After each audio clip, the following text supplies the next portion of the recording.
성경 말씀 마태복음 22장 34절 말씀부터 40절 말씀까지 같이 공독하도록 하십시다. 예수께서 사두개인들로 대답할 수 없게 하셨다 함을 바리새인들이 듣고 모였는데 그 중에 한 율법사가 예수를 시험하여 묻되 선생님이여 율법 중에 어느 계명이 크니까? 예수께서 가라사대 내 마음을 다하고 목숨을 다하고 뜻을 다하여 주 너의 하나님을 사랑하라 하셨으니 이것이 크고 첫째 되는 계명이요 둘째는 그와 같으니 내 이웃을 내 몸과 같이 사랑하라 하셨으니 이 두 계명이 온 율법과 선지자의 강령이니라. 아멘.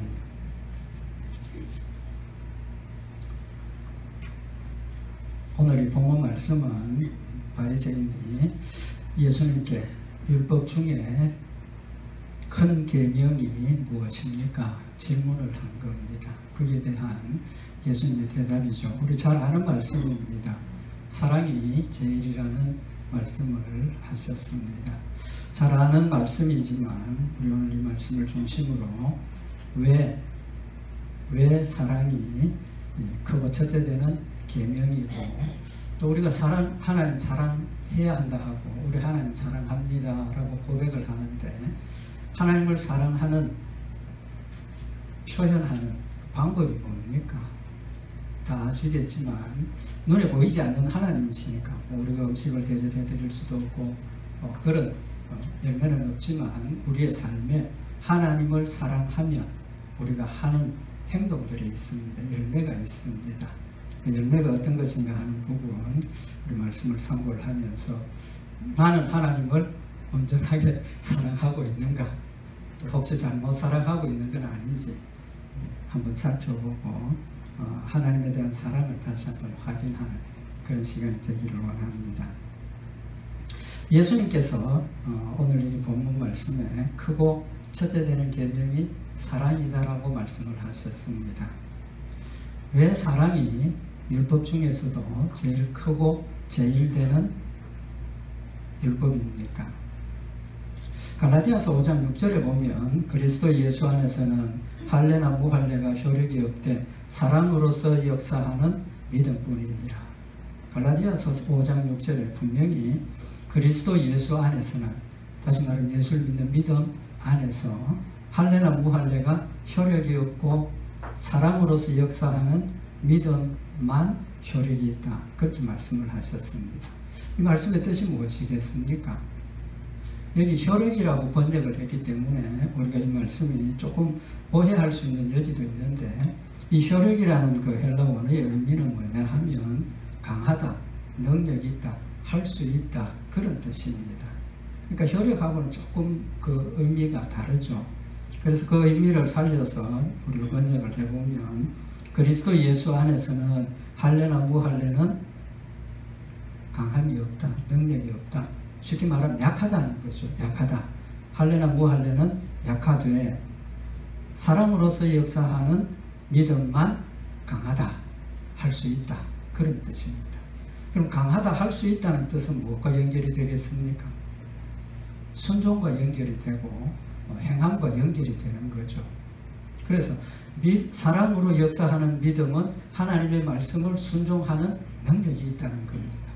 사랑으로 역사하는 믿음은 승리할 수 있다는 겁니다. 반대로 할례나 무할례는 약하다는 거죠. 그래서 사랑이 첫째라고 말씀을 하시는 이유는 하나님의 말씀을 순종하는 일에 사랑이 최고라는 겁니다. 사랑으로서 순종하는 일은 죽어도 순종할 수 있다는 결론이 되는 거죠. 그럼 사랑이 강하고 능력 있는 이유가 뭡니까? 다른 말 표현하면 자원하는 겁니다. 그러니까 하나님을 사랑해서 순종하는 일에는 자원해서 합니다. 내가 하나님을 사랑하기 때문에 하나님께서 명령하기 이전에 내가 찾아서 하나님의 말씀을 순종하고 하나님을 기쁘시게 하고 하나님을 영화롭게 하는 일을 하게 된다는 겁니다.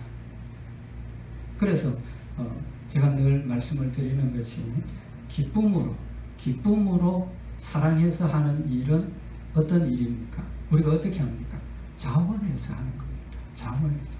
누가 억지로 시키고 강요하고 그래서가 아니라 하나님을 사랑하니까 이렇게 하면 하나님을 기쁘시게 하고 하나님을 즐겁게 하겠다. 이렇게 하면 하나님을 영화롭게 할 수 있겠다. 알게 됩니다. 가르치지 않아도 내 마음에 생각이 나고 깨달아진다는 거죠. 내가 즐거워서 하는 일은 하지 말라고 해도 어떻게 합니까? 끝까지 고집 부리고 하죠. 우리 자녀들 키울 때도 하지 말아라 합니다. 자기가 좋아서 하는 일은 부모가 아무리 하지 말라고 해도 끝까지 합니다. 그게 사랑이라는 거죠. 그게 자신의 일에 대한 사랑이라는 겁니다. 우리가 하나님을 사랑하면 하나님을 순종하지 못하도록 악한 마귀가 아무리 역사를 해도 하나님을 사랑하고 하나님이 제일이니까 절대로 막을 수가 없다는 결론을 가져오는 겁니다. 그래서 하나님께서는 우리에게 원하시는 것이 순종을 원하시는데 특별히 우리의 드림에 대한 자세를 말씀을 하셨습니다. 출애굽기 25장 1절에 보면 여호와께서 모세에게 일러 가라사대 이스라엘 자손에게 명하여 내게 예물을 가져오라 하고 무릇 즐거운 마음으로 내는 자에게서 내게 드리는 것을 너희는 받을지니라. 하나님께서 성전 건축을 위해서 준비를 하라고 이스라엘 백성들에게 예물을 드리라고 말씀을 하셨는데 그 명령이죠. 순종해야 됩니다. 그렇지만 그 가져오는 예물을 받고 안 받고를 기준을 정하셨습니다. 어떤 걸 받으라 그랬습니까? 무릇 즐거운 마음으로 내는 자에게서 내게 드리는 것을 너희는 받을지니라. 즐거운 마음으로 내는 것만 받으라는 겁니다. 억지로 함이나 눈치를 보고 그래서 받지 말라고 말씀을 하십니다. 다윗은 하나님 앞에 범죄하고 책망을 받고 죄를 지적을 받고 회개했습니다. 회개하면서 세 가지를 하나님 앞에 부탁을 합니다.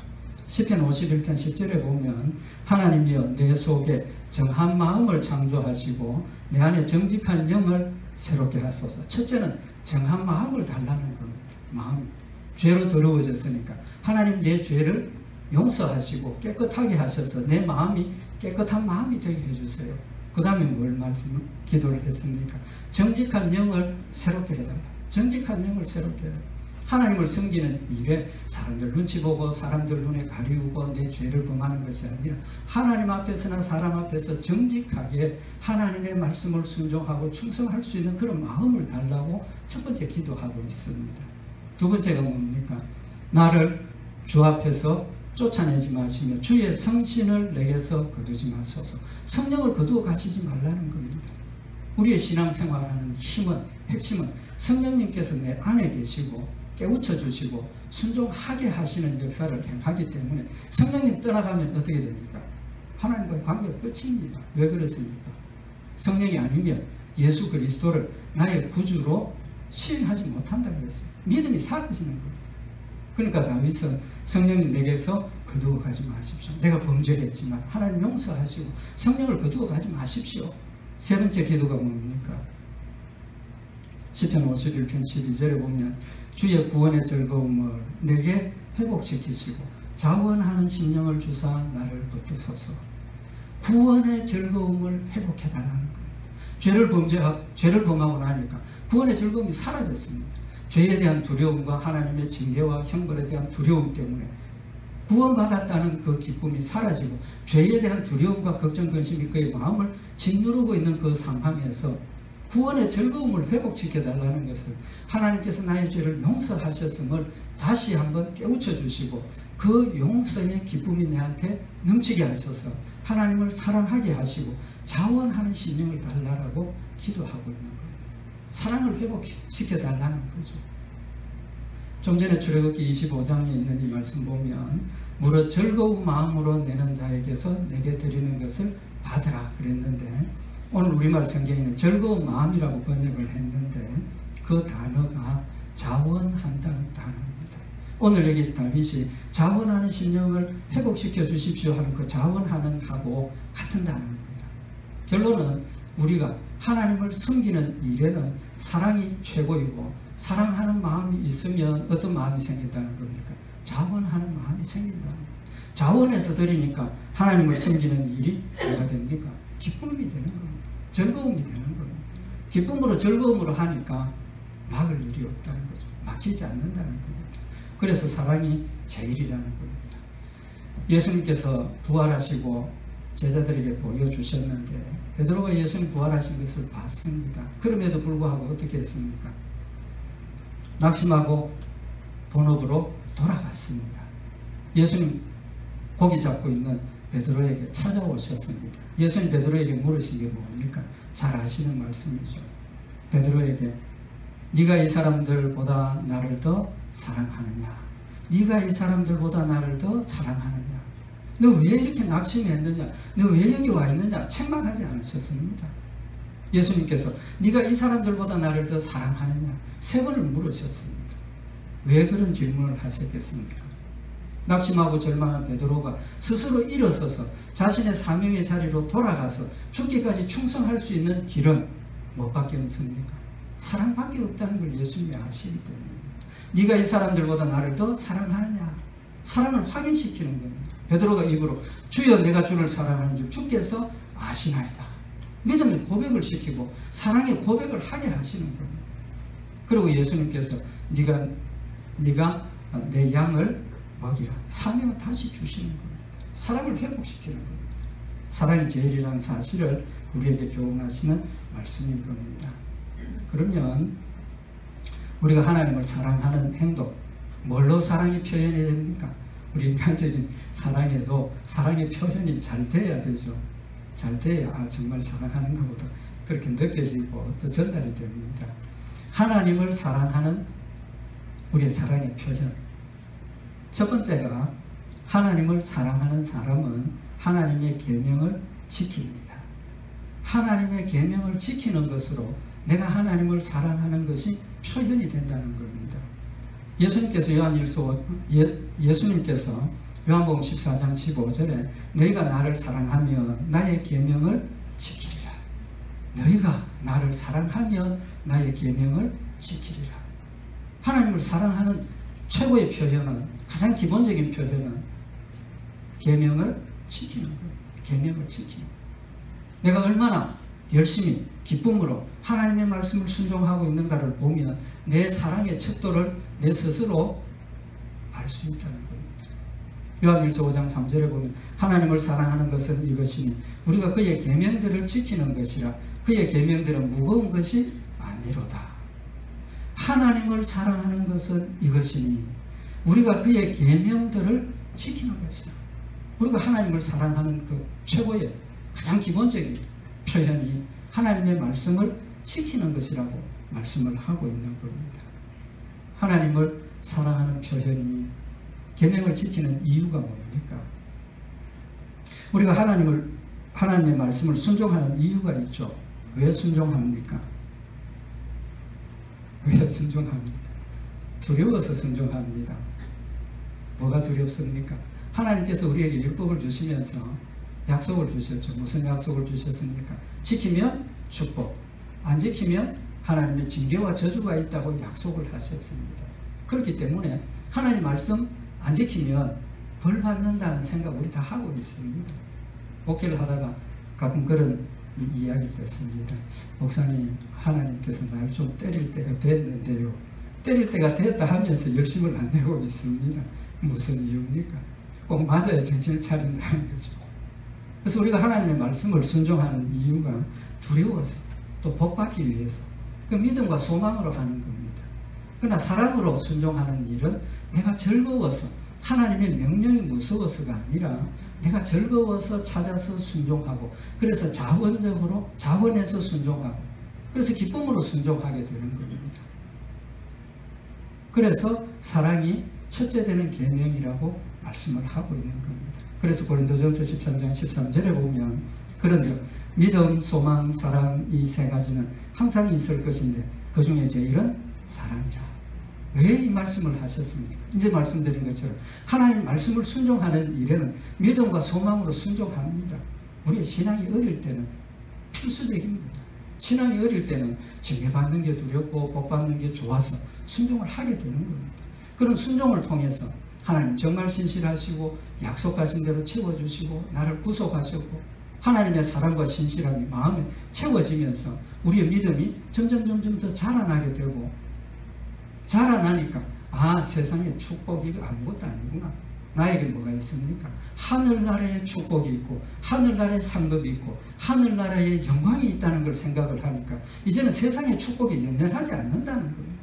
하나님을 사랑하게 되고 구원의 즐거움 때문에 자원해서 하나님의 뜻을 실천하는 힘이 생겨지고, 누가 시켜서가 아니라 하나님의 은혜로 성령님께서 내 마음속에 주시는 소원을 따라서 순종하게 되더라는 겁니다. 그래서 사랑의 첫째 되는 열매는 하나님의 말씀을 순종하는 것으로 나타나는 겁니다. 잘 아시는 말씀이죠. 다니엘 세 친구 사드락 메삭 아벤노고는 너 우상 숭배하지 않으니, 우상에게 절하지 않으니 타는 불에 너 태워 죽이겠다. 그들의 대답이 뭡니까? 왕이 만일 우리 붉은 불 가운데 던져 넣으면 하나님께서 우리를 지켜주실 것이고 그리 아니하실지라도 우리는 우상 숭배하지 않겠습니다. 그리 하지 아니하실지라도, 살려주지 않는다 하더라도, 죽는다 하더라도 우리는 하나님을 사랑하고 하나님의 축복과 은혜가 감사하기 때문에 우리는 죽어도 우상 숭배하지 않는다. 그게 사랑이라는 사실을 우리에게 말씀을 하고 있는 겁니다. 그래서 고린도전서 16장 14절에 보면 너희 모든 일을 사랑으로 행하라 라고 명령을 하고 있는 겁니다. 우리가 하는 모든 일들을 믿음으로 출발입니다. 믿음으로 하는 것이 출발입니다. 믿음이 자라면서 어디까지 자랍니까? 사랑의 단계까지 자라야 되고, 그래서 너희 모든 일을 사랑으로 행하라고 명령을 하고 계시는 겁니다. 사랑이 모든 일의 해결책이라는 사실을 우리에게 말씀을 하고 있는 겁니다. 그 다음에 우리의 사랑의 그 열매는 하나님 말씀을 순종하는 열매로 맺혀지는데 무엇이냐 하면 악을 미워하게 되어 있습니다. 하나님의 말씀을 순종하면 우리의 모습이 어떤 모습으로 나타납니까? 선한 사람으로 나타납니다. 착한 사람으로 나타납니다. 악과는 반대죠. 그래서 예수님께서 뭐라고 말씀하셨습니까? 너는 세상의 빛이라.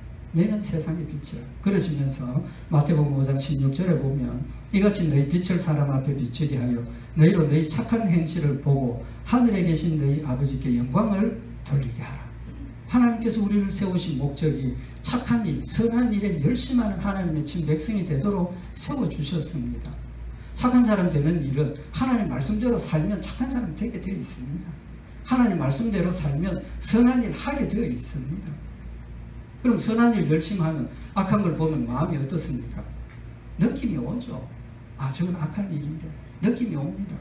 우리 성도들이 악한 일을 보고 아무 느낌이 없으면 빨리 병 고쳐야 됩니다.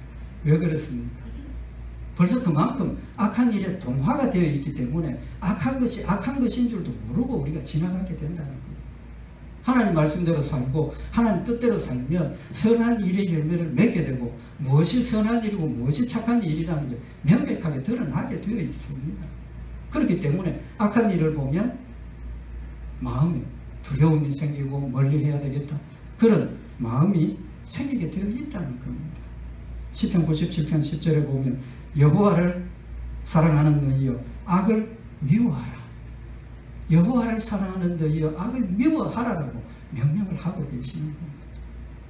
바꿔 말하면 하나님 말씀대로 순종하라는 말씀이죠. 제가 그 성도의 영혼을 보존하사 악인의 손에서 건지시느니라. 하나님께서 우리의 악인의 손에서 건지시니까 우리는 악을 미워하고 악을 멀리하라고 명령을 하시고 계시는 겁니다. 얼마만큼 악을 미워하라 그러셨습니까? 데살로니가전서 5장 22절에 보면 악은 모양이라도 버리라. 악은 모양이라도 버리라. 철저하게 악을 멀리하라는 겁니다. 악은 흉내도 내지 말라는 겁니다. 우리는 거룩한 백성이 되었습니다. 우리는 하나님께서 경건하고 거룩하게 하나님을 영화롭게 하고 어두운 세상에 빛이 되도록 세워주셨기 때문에 우리는 악한 일을 멀리하고 미워해야 한다는 사실을 우리에게 교훈을 하고 있는 겁니다. 하나님을 사랑하면 악한 일을 보고 멀리하게 되어 있다는 겁니다. 악한 일을 멀리하는 일은 다른 말로 표현하면 어떤 표현이 되겠습니까? 세상을 사랑하지 않는 겁니다. 세상을 미워하는 겁니다. 왜 그렇습니까? 요한일서 2장 15절에 보면 이 세상이나 세상에 있는 것들을 사랑치 말라. 누구든지 세상을 사랑하면 아버지의 사랑이 그 속에 있지 아니하니 이는 세상에 있는 모든 것이 육신의 정욕과 안목의 정욕과 이생의 자랑이니 다 아버지께로 쫓아온 것이 아니요 세상으로 쫓아온 것이라. 세상의 것은 무엇에서 찾아왔다는 겁니까? 육신의 정욕과 안목의 정욕과 이생의 자랑이라는 것. 결국은 세상을 사랑한다는 것은 내가 원하는 대로 살기를 원한다는 겁니다. 내 육신이 원하는 대로 내 정욕대로 산다는 의미를 우리에게 말씀을 하시는 거죠. 그렇기 때문에 하나님을 사랑하는 자는 세상을 사랑할 수 없습니다. 사랑하지 않습니다. 왜? 세상의 것은 전부 육신의 욕심과 하나님의 뜻을 거역하는 것으로 이루어져 있기 때문입니다. 그래서 세상을 사랑하지 않는 사람의 삶은 첫째가 뭡니까? 오늘 장로님 기도하시는 중에도 그런 말씀을 하셨지만 마태복음 6장 33절에 보면 너희는 먼저 그의 나라와 그의 의를 구하라. 그리하면 이 모든 것을 너희에게 더하시리라. 세상을 사랑하지 않으니까 세상의 것을 추구하지 않습니다. 바라보지 않습니다. 마음 뺏기지 않습니다. 세상을 사랑하지 않으니까 하나님을 사랑하니까 우리의 눈이 어디로 가게 됩니까? 하늘나라로 가게 되어 있다는 거예요. 하늘나라로 가니까 하나님을 사랑하니까 먼저 뭘 해야 됩니까? 하나님을 영화롭게 하고 하나님을 기쁘시게 하고 내가 뭘 해야 될 것을 가르치지 않아도 깨닫게 되고 알게 된다는 겁니다. 먼저 그의 나라와 그의 의를 구하게 된다는 거죠. 두 번째로 세상을 사랑하지 않는 사람은 육신의 생각을 버립니다. 육신의 생각을 버립니다. 좀 전에 말씀 공독해드린 것처럼 세상의 이 모든 것이 육신의 정욕과 안목의 정욕과 이생의 자랑이라고 말씀을 하셨습니다. 결국은 육신의 정욕과 안목의 정욕과 이생의 자랑은 내 육신의 생각인 겁니다. 내 육신의 생각. 그걸 버리게 되어 있다는 겁니다. 그래서 로마서 8장 7절에 보면 육신의 생각은 하나님과 원수가 되나니 이는 하나님의 법에 굴복치 아니할 뿐 아니라 할 수도 없습니다. 내 가운데 육신의 생각이 살아있으면 하나님 말씀 순종할 수 없습니다. 사탄이 그걸 가지고 하나님 말씀 순종하지 못하도록 집요하게 우리를 공격해 오는 겁니다. 육신의 생각을 버리게 되어 있습니다.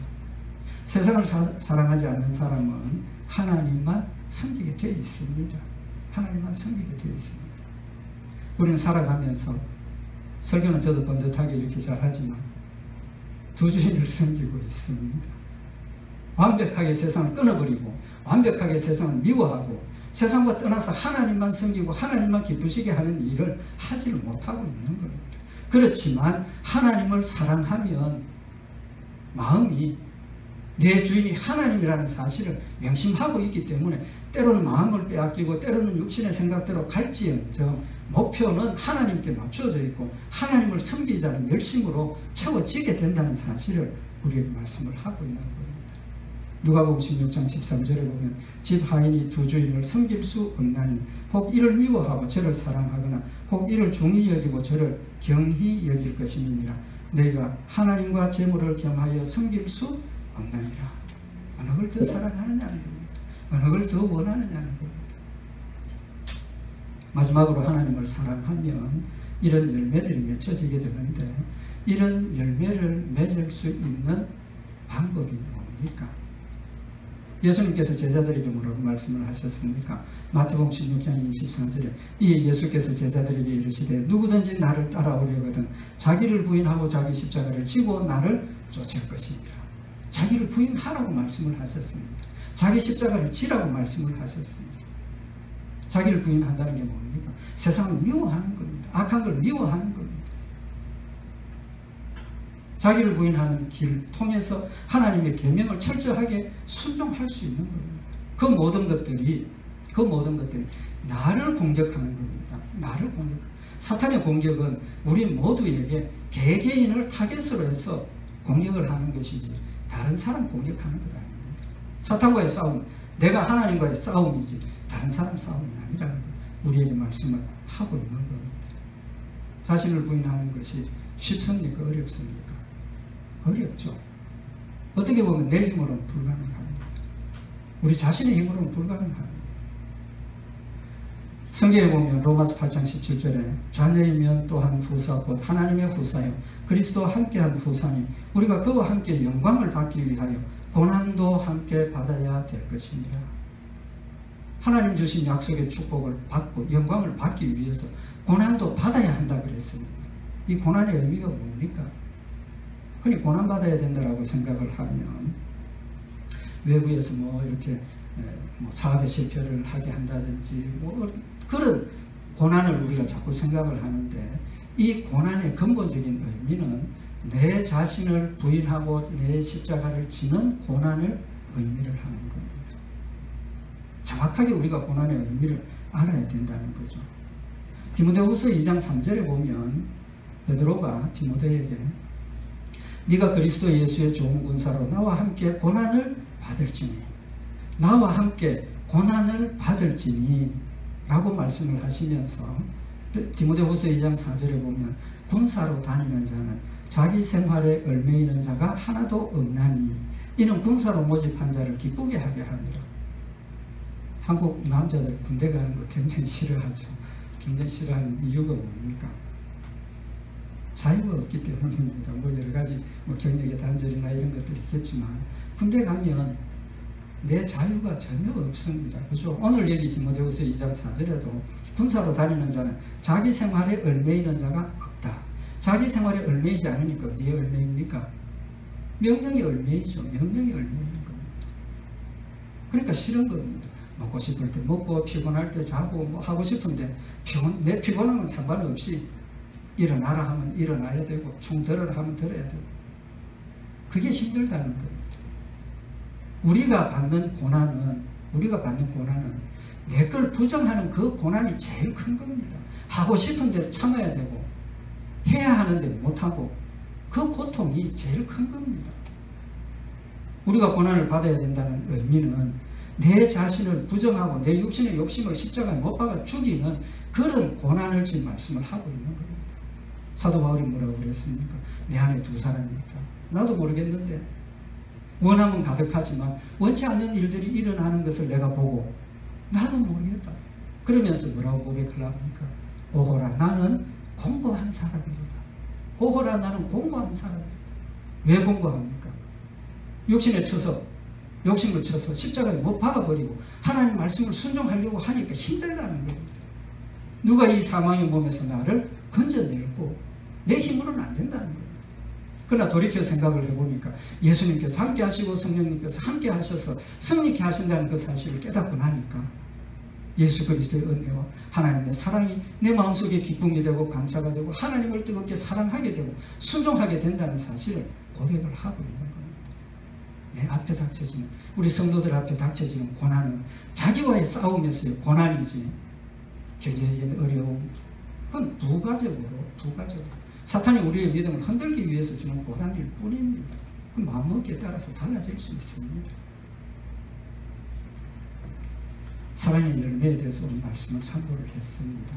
우리 오늘 다시 한번 우리 자신을 돌아보고 하나님의 말씀을 내가 얼마나 사랑하며 순종하고 있는지 또 악을 얼마나 미워하고 있는지 악에 대한 감각이 얼마나 살아있는지 세상을 내가 얼마나 사랑하고 미워하고 있는지 내 자신을 부인하는 일에 내가 얼마나 열심을 다해서 노력하고 있는지 우리 자신 한번 돌아보고 하나님의 말씀을 순종하는 일에 내 자신을 죽이고 십자가에 못 박는 일에 힘을 다해서 뜨겁게 하나님을 사랑하고 승리하는 그 복된 성도들 되시길 바랍니다. 기도드리십시다. 주 너희 하나님을 사랑하라 하시며 이것이 크고 첫째 되는 계명이라고 말씀을 하시면서 우리에게만 하나님을 사랑하도록 맡겨두신 것이 아니라 예수님 우리를 대신해서 십자가를 못 박혀 죽으시고 부활하셔서 구속의 사역을 이루시고 성령님 우리 마음 가운데 보내주셔서 함께 하시고 하나님의 말씀으로 위로하시고 깨우쳐 주시고 우리의 길을 인도하시는 역사를 통해서 주의 말씀 순종하며 주의 뜻을 이루게 하시는 하나님의 놀라운 은혜와 사랑을 이 시간 다시 한번 마음에 새기는 시간이 되게 하시고 하나님을 뜨겁게 사랑하며 힘을 다하여 주를 섬기는 기쁨으로 주를 따라가는 저희들 되도록 되게 하셔서 하나님을 영화롭게 하며 끝까지 주의 길들을 감당하는 저희들 되도록 축복하여 주시옵소서. 함께 하시고 지키실 줄 믿고 감사드리오며 우리 주 예수 그리스도의 이름으로 기도드리옵나이다. 아멘.